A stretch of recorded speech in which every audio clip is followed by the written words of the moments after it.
A song so beautiful it could drive men to madness. A sea monster with 6 heads, hungry for flesh, and a whirlpool that could swallow entire ships. Odysseus wasn't just a warrior, he was a survivor. And when he sailed into the deadliest waters in mythology, he faced 2 impossible choices: die in the jaws of Scylla or be dragged into the abyss by Charybdis. This is the story of how Odysseus survived the Sirens, Scylla and Charybdis, and why this journey nearly ended his legend forever. Odysseus' journey home from Troy should have taken weeks, but it stretched into 10 years of torment. Why? Because he angered the gods. After blinding the Cyclops Polyphemus, he made a fatal mistake. He revealed his real name.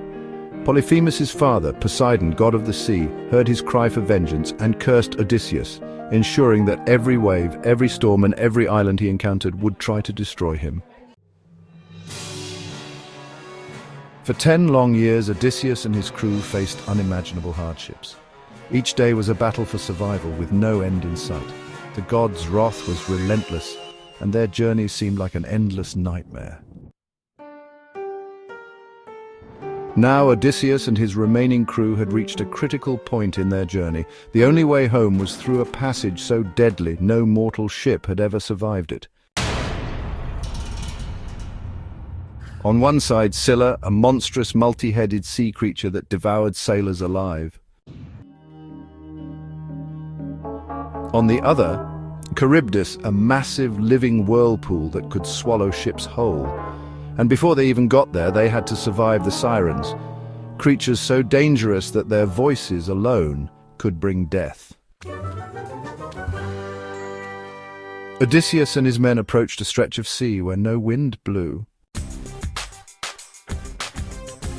The air was eerily still, and then they heard it, a song.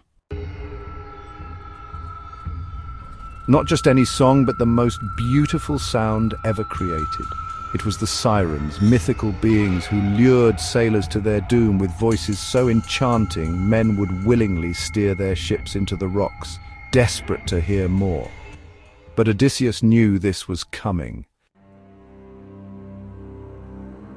Before setting sail, he had been warned by Circe, the sorceress. She told him, "Circe, if any man hears the Sirens' song, he will not resist. He will abandon his ship, throw himself into the sea and die." So Odysseus devised a plan.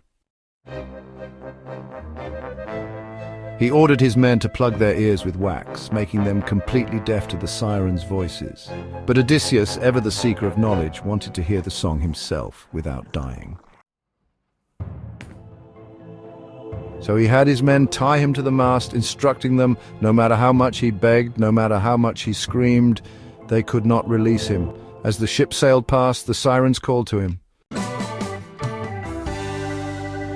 Their voices filled his mind with visions of paradise, promises of wisdom, secrets no man had ever known.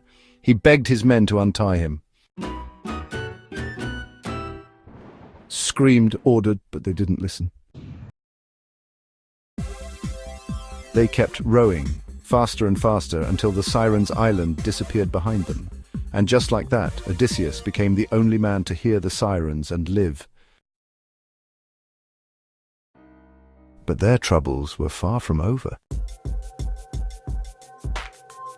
As soon as they left the Sirens behind, Odysseus prepared for the next horror, the passage between Scylla and Charybdis. This was a true no-win scenario. To the left was Charybdis, a monstrous whirlpool that swallowed the sea itself 3 times a day. If the ship drifted too close, it would be dragged down into the abyss, never to return. To the right was Scylla, a towering, nightmarish creature with 6 snake-like heads, each with razor-sharp teeth. She didn't just kill, she snatched men from the deck and devoured them alive. Sail toward Charybdis and risk losing everyone. Sail toward Scylla, knowing she would kill 6 men, but spare the ship. It was a calculated sacrifice, and Odysseus made the hardest choice of his journey. Odysseus steered the ship toward Scylla, telling his men not to fight back, but he didn't tell them why. He knew that if they saw Scylla, they would panic and the entire ship would be lost. Then, without warning, she struck. 6 massive heads shot down from the cliffs, snatching 6 screaming men off the deck. Odysseus could do nothing but watch as his men were lifted into the air, torn apart in seconds. Their screams echoed over the waves, but the ship kept moving, and as horrifying as it was, they had survived. They sailed past Charybdis, avoiding the deadly whirlpool.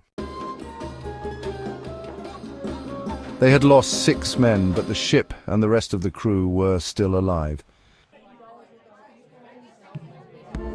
It was one of the most agonizing victories Odysseus had ever experienced.